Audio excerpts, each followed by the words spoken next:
आज रान्ना करब छोलार डाल दिए डिम दिए। हेलो ভিউয়ার্স, আসসালামু আলাইকুম। সবাই কেমন আছো? আশা করি সবাই ভালো আছো। আল্লাহর রহমতে আমরাও খুব ভালো আছি। তো আজ দুপুরে রান্না করব ছোলার ডাল দিয়ে দেশি মুরগির ডিম দিয়ে, সেটাই তোমাদের সাথে শেয়ার করব। ভিডিওটা স্কিপ না করে পুরো ভিডিওটা দেখার অনুরোধ রইল। তো আমি এখানে জালটা ধরিয়ে নিয়েছি আর এই যে মশলাপাতি কেটে নিয়েছি। ডিমগুলো আগে থেকে সিদ্ধ করে রেখেছিলাম আর আমি কটা ঝাল একটু হালকা করে ভেজে নেব।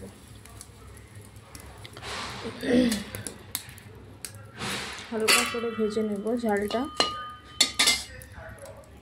ঝালটা ভাজা হয়ে গেছে, এবার আমি ডালটা সিদ্ধ করব।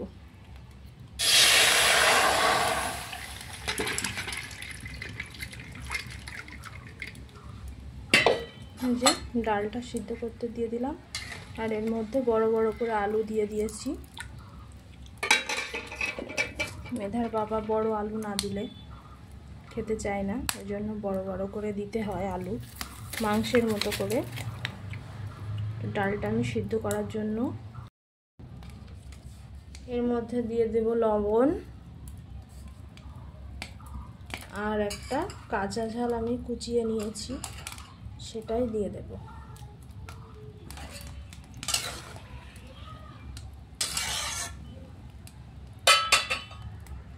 দেখো এই যে ডালটা ফুটে উঠেছে, মশলাটা করে নেব। এখানে শুকনো লঙ্কা, রসুন, জিরে, গরম মশলা আর আদা, এটা আমি বেটে নেব। এই যে ডালটা আমার সিদ্ধ হয়ে গেছে, এবার নামিয়ে নেব।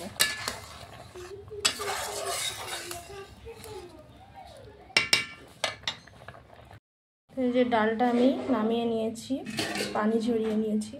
এবার এটা আমি ঢাকা চাপা দিয়ে রাখবো।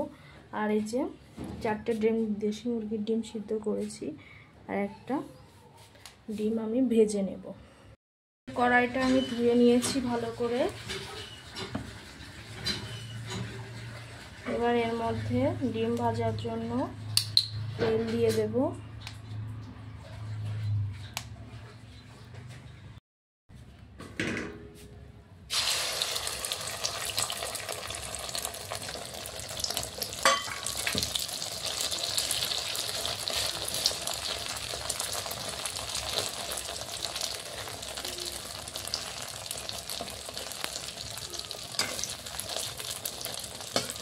এভাবে ভাজ করে দেব।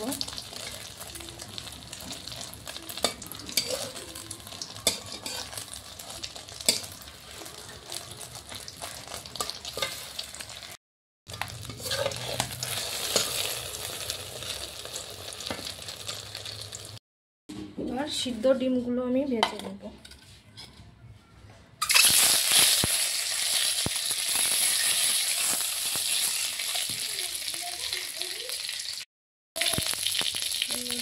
লবণ,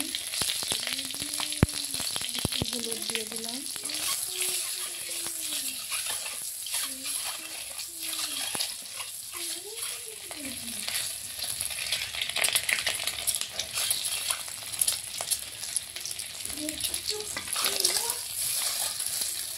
আর একটু তেল দিয়ে দিয়েছি, এর মধ্যে পেঁয়াজ কুচি দিয়ে দিচ্ছি।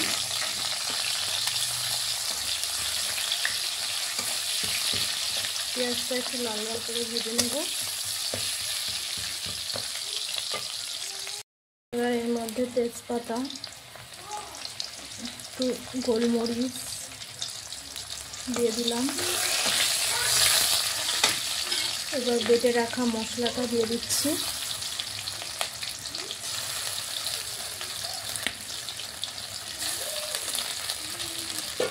অল্প একটু পানি দিয়ে দিচ্ছি।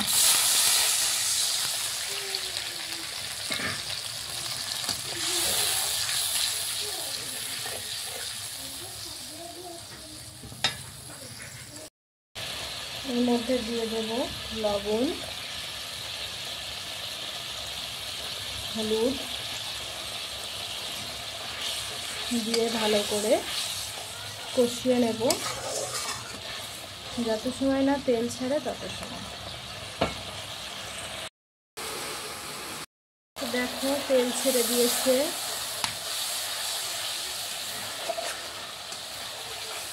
দেখো তেলটা ছেড়ে দিয়েছে।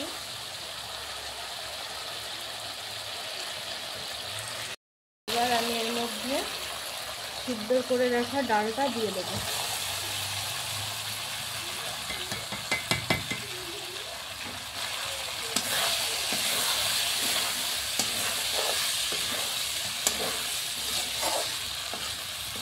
এইভাবে একটু কষিয়ে নেব।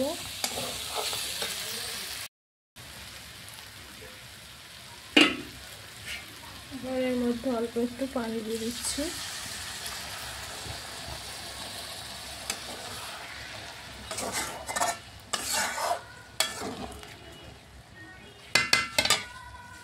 যে কষানো হয়ে গেছে, এবার আমি এর মধ্যে ঝোলের পানি দিয়ে দেব।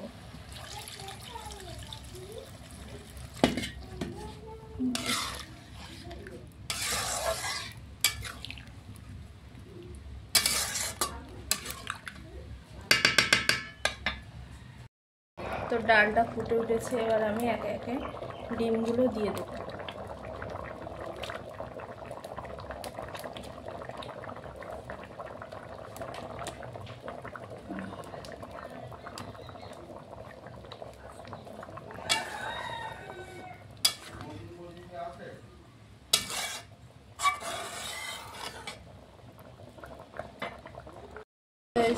আমার ডাল রান্নাটা হয়ে গেছে, এবার নামিয়ে নেব। আমি এর মধ্যে গুঁড়ো মশলা দিয়ে দেব। জিরে, মরিচ, গরম মশলা ভেজে রেখেছিলাম, সেটা দিয়ে দিচ্ছি।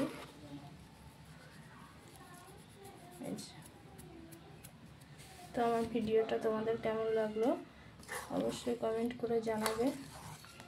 ভালো লাগলে লাইক, কমেন্ট, শেয়ার, সাবস্ক্রাইব করে পাশে থাকবে। আল্লাহ হাফেজ।